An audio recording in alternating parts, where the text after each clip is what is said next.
in terms of, I think I saw a comment or two about, talking about international politics, and when, there might be domestic issues in New Zealand. I think these are important conversations, especially the ones that I might harp on about, the big bad American empire. But they're important in the context of what's going on in Gaza at the moment. And, I've been quite happy and in some ways surprised with how that has caught on in New Zealand, that conversation about Gaza, but also linking it to our place in the world and our relationship with the United States, who could, in a lot of ways, end the suffering in Gaza tomorrow. They could put a lot of pressure on Israel. People say that's unrealistic, blah blah blah, but they could. They have a lot to answer for in terms of the suffering. Yeah. There. Anne-Marie Brady is a New Zealand academic and professor of political science at the University of Canterbury. Oh, yes, I do know the one. Yeah, I know the name as well. I'm just thinking, actually, sometimes we talk, news stories, sometimes we talk kind of thematically around things. Like last night we talked about being brainwashed. And I don't know why, maybe bounced off what the back of you're saying there a little bit. I'm thinking about sort of patriotism and nationalism again. Do you know who Brianna Wu is? A US left-wing kind of podcaster and commentator, and caught up in Gamergate, all that kind of stuff. Yeah. I was listening to because I listen to everything. Yeah. I listen to progressive stuff, to right-wing stuff, to centrist stuff, to whatever, international stuff, local stuff. And she was on a podcast today talking about trans people being in the Coast Guard, and the way she talked about serving our country like it was the most important. It was like a religious experience. And she was talking, so the conversation was about trans people, but the idea of just people in general, being in the Coast Guard, or, being in, she didn't say this, but the same thing, being in the military or being in the fire department, serving our country.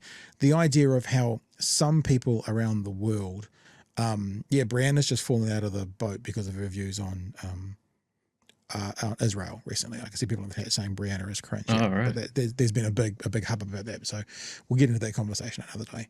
But all I'm saying is I heard her, the way she even spoke about people serving the country in the Coast Guard, it just made me kind of go, it's really interesting to think about how we relate to our own country. Because I think in New Zealand, we're all a bit like, New Zealand's all right. I like it. It's pretty cool. And we don't have that nationalist fervor. And I mean, there used to be this idea, that you'd be patriotic, and then you'd be nationalist, and then you'd be fascist. That's sort of the line from patriotism to nationalism to fascism, sort of thing. And a lot of Americans, even the ones that some people might identify to be on our side, are right in that nationalist phase. I mean, we were talking about Brian Tamaki last night, actively saying nationalism is patriotism. I don't know. I guess these ideas in my head at the moment going around about China and about, who we are as a country, and, how we serve our country and what we think of our country. We don't have that vibe of, someone saying worshipping the military, that vibe of worship, I guess and how it happens in America.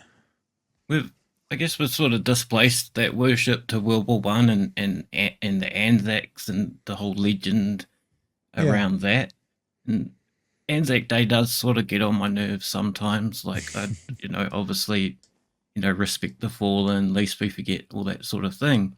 But it could have this year, and some people try and make it this, and obviously it shouldn't solely be this, but it could have been a really good moment to talk about again these things that I'm talking about, our place in America's place in the world, our place in America's place in the world, things like that, things like Gaza, etc., etc. It really could have been an opportunity. But we, in terms of our nationalism and our patriotism, we perform it in different ways, I guess, with our rugby, with our sport. The other day, Scott Dixon, he's won a couple of races in IndyCar this year, so we won. I was able to say we won last night or this morning or whatever. Pavlova's ours. Stay away from Pavlova, Australia. These sort of things.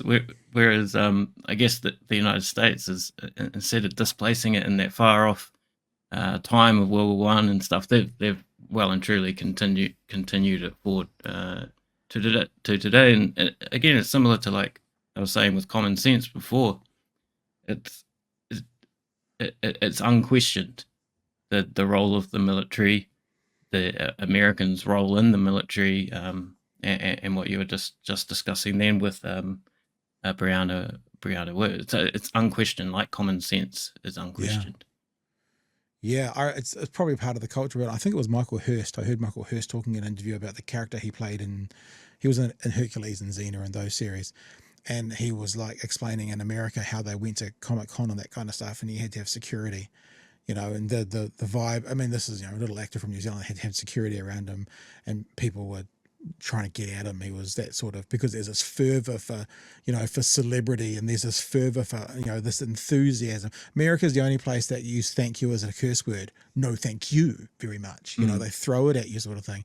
And he told this story about the difference between America and Australia. He comes home and he's going down, Ponsonby Road on his, and a kid flies past on a skateboard. I can't remember the name of the character he played in Hercules. Let's call him Iago. I don't know what it was. And the kid flew past him on the skateboard and gave him the East Coast hello. You know that one?